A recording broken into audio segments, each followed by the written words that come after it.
नाज़रीन, आज हम बात कर रहे हैं नाजायज़ तजावुज़ात की जो कि रेलवे ट्रैक के इर्द गिर्द बनाई गई हैं। कराची डिवीज़न जो है रेलवे ट्रैक उसका आज हमने देखा, ख़ास तौर पर बलोच कॉलोनी पर जो रेलवे ट्रैक है उसके इर्द गिर्द नाजायज़ तजावुज़ात की भरमार थी और वो आज से नहीं है, एक अरसा दराज से है। इसके अलावा रेलवे ट्रैक्स पर और रेलवे क्रॉसिंग पर फाटक की अदम मौजूदगी ने मसाइल को मज़ीद गंभीर कर दिया है। इस हवाले से मज़ीद बातचीत करेंगे।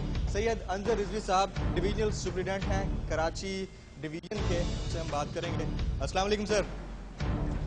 बहुत शुक्रिया आपने हमें टाइम दिया। Thank you. अंजर साहब, आपसे सवाल करना चाहूँगा सबसे पहले कि ये जो रेलवे क्रॉसिंग्स हैं, ख़ासतौर पर रेलवे ट्रैक के इर्द गिर्द जो फाटक की जगह होती है, वहाँ पर फाटक की अदम मौजूदगी से मसाइल मज़ीद गंभीर हो जाते हैं।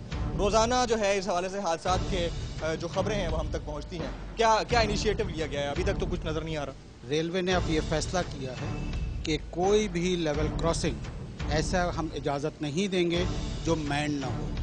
अब हम अनमैन लेवल क्रॉसिंग, किसी ज़माने में जब ट्रैफिक कम होती थी उस ज़माने में ट्रैफिक की डेंसिटी देखते हुए हम मैन या अनमैन का फैसला किया करते थे। जहाँ ट्रैफिक की डेंसिटी कम होती थी वहाँ अनमैन लेवल की इजाज़त दे दी जाती थी। लेकिन अब चूँकि तकरीबन हर जगह, इवन गाँव में, दूसरी जगह, छोटी जगहों में भी ट्रैफिक की डेंसिटी बढ़ गई है, तो अब हमने ये फैसला किया है कि कोई भी अनमैन लेवल क्रॉसिंग फाटक नहीं होगा रेलवे। और जो एग्जिस्ट करते हैं वो ग्रेजुअली फंड्स की दस्तयाबी के साथ साथ मैंड होते जाएंगे। वैसे ये फाटक उमूमन जो लोकल गवर्नमेंट्स होती हैं उनकी वो करवाती हैं, इसलिए कि आवाम को फैसिलिटी पहुंचाना उनका काम है। आप कह रहे हैं कि लोकल गवर्नमेंट कराती है। अब जिस तरह से बलोच कॉलोनी का हमने आज मामला देखा, बलोच कॉलोनी के इर्द गिर्द बाकायदा तौर पर एरो से इंडिकेट किया गया है कि 244 फीट का जो इलाका है ये नाजायज़ तजावुज़ात के उस जुमरे में आता है जहां पर लोगों ने अपने घर बना रखे हैं। उसमें रेलवे कॉलोनी के अपने वो मुलाजमीन भी शामिल हैं जो कि रिटायर हो चुके हैं, मुलाजमत से पेंशन ले चुके हैं, लेकिन उन्होंने वहां पर अपने घर बना रखे हैं। तो क्या ऐसा मुमकिन है कि पाकिस्तान रेलवे की इसमें जो है मर्जी शामिल ना हो और लोग जो है वहां पर घर बना लें? नहीं, ये बहुत पुरानी आबादी है, तकरीबन 35 साल हो गए इस आबादी को वहाँ आबाद हुए।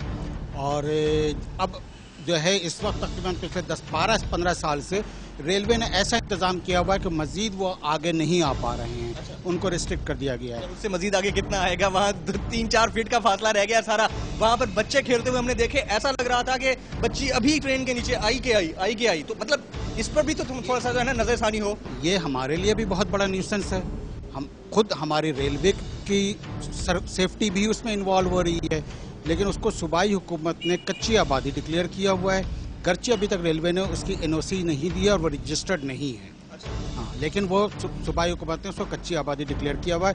वो जो 244 फीट आपने कहा है वही झगड़ा है कि हम कहते हैं ये 244 के पीछे की ज़मीन भले आप अगर माने तो हम देने को तैयार हैं। आपको वापस की बात बताता हूँ। वहाँ की पब्लिक ये कहती है कि जनाब पाकिस्तान रेलवे के ऐसे सरकारी ओहदेदारान मुलव्विस हैं जिनको माहाना पैसे जाते हैं। तो क्या इसके बगैर मुमकिन है? जब वहाँ की पब्लिक ये कह रही है, इट मीन्स कि समथिंग इज रॉन्ग देयर। नहीं, जो कहने वाले यहाँ तो कहने वाले बहुत कुछ कहते हैं, वो सब चीज़ सच तो नहीं होती। हो सकता है कि कुछ काली भेड़ें हम हों, मैं नहीं कह सकता, लेकिन ऐसा नहीं है कि कोई मंथली आ रही हो किसी को या ये और बाज़ाब्ते एक सिस्टमेटिक वे में हो। मुझे नहीं मालूम। आपको नहीं मालूम? आपको आए हुए अभी कुछ दिन हुए हैं। मैं तो कल ही आया। अच्छा, आपने अभी ज्वाइन किया है? ये ऐसा नहीं हो कि मैं रेलवे में नया अफसर हूँ या रेलवे के बारे में मुझे मालूमात नहीं है या मैं कराची डिवीजन के लिए कोई नया हूँ। तो आपको मालूमात होंगी ना? जी बिल्कुल है। और ऐसा क्या चल रहा है? हर जगह है काली भेड़ें। हो सकता है कोई ऐसा करती हो कि मैं नहीं कह सकता। कच्ची आबादी तो उस वक्त डिक्लेयर किया जाता है जब वहां पर वाकई ऑर्गेनाइज्ड वे में उस इलाके को इस तरह से बना लिया जाए, ठीक है, कि लोगों की एक बड़ी तादाद जो है रिहायशी मकानात भी बना ले और वहां पर रह भी रही हो और एक अरसा गुजर चुका हो। तो ये बात भी तो सोचने की है ना कि कैसे ये मुमकिन हुआ कि रेलवे की इतने बड़ी अराजी पर कोई भी जो है कम्युनिटी आके बैठ जाती है, उसने अपनी जगह बना ली, उसके बाद वो सिटी गवर्नमेंट ने भी उसको अलाउ कर दिया, उसको कच्ची आबादी डिक्लेयर कर दिया। मतलब इसमें कहीं ना कहीं घपला तो मतलब समझ में आता है ना? देखें, अगर आपने देखा होगा, मालूम हुआ है, आप लोग खुद सहाफ़ी हैं, कि इस वक्त लैंड माफिया का कितना बड़ा इशू है और ये कोई नया इशू नहीं है। ये पाकिस्तान में, पूरे पाकिस्तान में, कराची में, इवन पाकिस्तान के बाहर भी दूसरे मुल्कों में, एशियन कंट्रीज़ में, ये लैंड माफिया का, लैंड ग्रैबिंग का और कच्ची आबादी का एक न्यूसेंस हर जगह है। बाकी पब्लिक ये कहती है कि जनाब हमने ये जगह खरीदी है। अब खरीदी किससे होगी? किसी जो है बेचने वाले से खरीदी होगी, और बेचने वालों में कौन कौन लोग शामिल, जब सरकार की जमीन है कोई जाके ऐसे तो नहीं कब्जा करके बैठ गया ना? ऐसा किसी ने किया होगा, उन्होंने उसको कोई दोबारा बेच दिया होगा। मुझे नहीं मालूम कि उन्होंने किससे खरीदा, किसको बेचा या किसने बेचा उसको, ये तो नहीं मालूम है। बाड़ लगाना या प्रोटेक्टिव वॉल बनाना, वो किसका फर्ज है? बाड़ हमारा लगाना है, लेकिन अगर हम बाड़ लगा देंगे तो इसका मतलब यह है कि उस 244 फीट के दावे से हम दस्तबरदार हो जाएंगे। बालिग नजरी से अगर सोचा जाए, क्या ये बहुत बड़ा इशू नहीं है? इस पे बहुत ज़्यादा डिस्कशंस हो रही हैं और उम्मीद है इंशाअल्लाह ताला, अल्लाह ने चाहा तो जल्द ही इसका हल भी इंशाअल्लाह निकलेगा। इसे तजावजात हटाई भी गई हैं वैसे ट्रैक के इर्द गिर्द। चले तजावजात चाहे सड़क किनारे हो या ट्रैक के इर्द गिर्द हो, वो तो नाजायज ही हैं, ठीक है।